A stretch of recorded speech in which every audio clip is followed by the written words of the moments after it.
Welcome back to the Simplicity Diaries with me, John Payne. This week I've been thinking a little bit more about examining feelings as opposed to helping kids move on.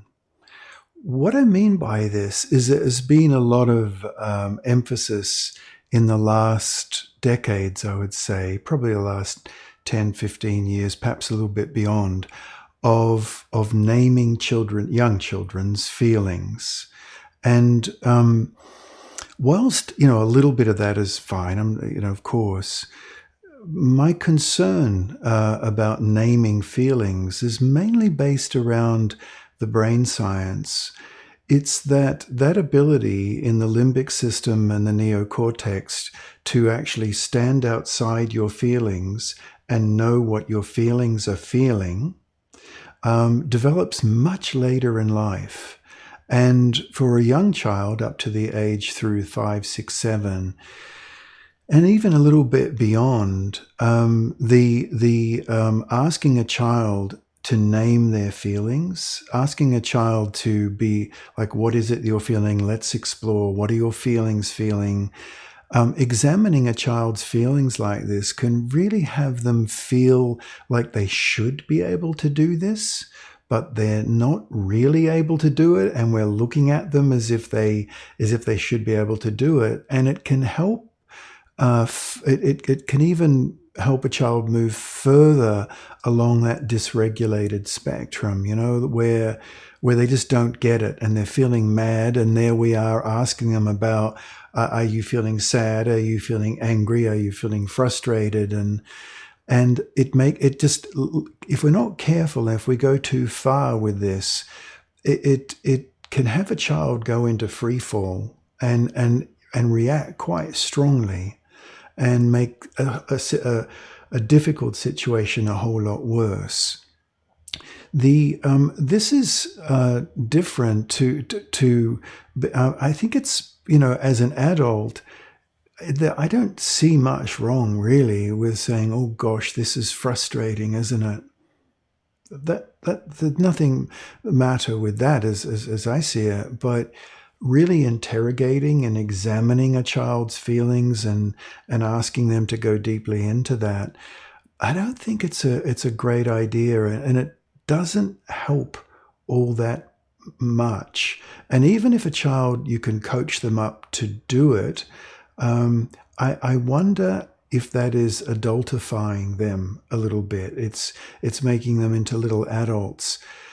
When a child feels a feeling, it's a total body experience. It is rightly so. If you watch them play, and when they're happy, it's just their whole body is happy. When they're sad, their whole body is sad. Everything is sad. Their dollies are sad. The trucks are sad.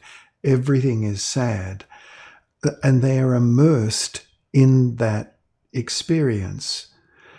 When we attempt to pull them out of that experience and be objective about it, be mindful of it, it's just not an ability that a child has naturally, a young child developed. More than that, it sort of gets into their face a little bit. And that's what we don't want to do when a child's upset. In a sense, I think it's a good thing to understand that they're in this intense experience, and they're looking to us to co-regulate. They're looking to us to actually move them on. They've kind of, in this canyon, they've boxed themselves in a little bit to this, and they're looking for us to find a route to move on from those feelings. It doesn't mean we're denying feelings by any stretch. In fact, it's a little bit the opposite, because when we help them be in the feeling, be in the frustration, be in the anger, and then we're not trying to lift them out of it and be intellectual about it, but they're in the feeling, and we let them be in the feeling, and then we can move them on. We can say, well, gosh, this is a very hard situation, isn't it? And this relates, by the way, a little bit to those 4 it's that I talked about in a very recent podcast, which is a kind of a process of calming it down, working it out, and then to be able to put it right, and then crucially, move it on.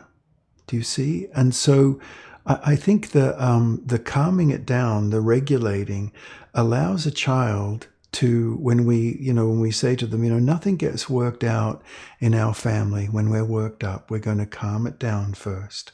That's what we're going to do. And then we'll work it out. That's not denying in any way a child their feeling. In fact, I think it's the opposite. It's helping them process. And then being able to move it on and get back into the flow of their day. So and you can also do that with another one of my favorite strategies you've heard me mention in these episodes, which is an I remember when story. Now, if a child's very, very frustrated, and you give them you sit with them in their frustration, an episode of this podcast, I'll talk more about that in a moment, but in a future episode coming up soon. But we're with them. We don't have to, get too close and get in their face. Just we're in the vicinity, we're around. And once they calm it down and we're working it out, it can be that, again, we can have a child understand their feelings even more, not less, if we tell them a little I remember when story. I remember when I got very frustrated when I was building a cart once, and I wanted to actually have a real steering wheel in the cart that I was going to drive down the hill, and I just couldn't figure out how to put that steering wheel in, and it just wasn't working. I'm not making that up, actually.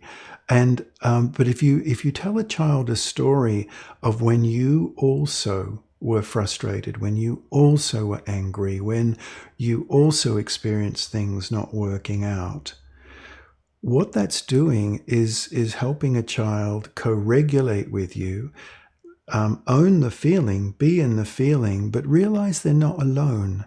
Realize that you understand them, and that you can help them reorient and then move it on.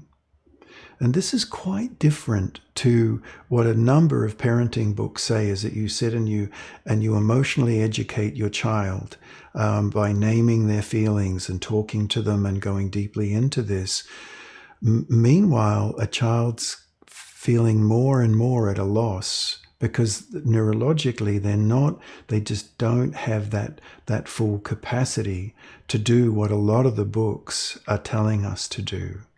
So it's not a question of denying feelings. And I think that part of naming a child's feelings it's a good aim, right? We mean well. The books mean well when they suggest that. I'm suggesting that we can bring a child into their feelings. We can come alongside them. We can calm it down. We can tell them an I remember when story, which really helps them even further own their feeling. And then we can lead them out and on and move it on to then moving back into their day rather than being trapped by that feeling for long periods of time. Okay. As always, hope that's helpful.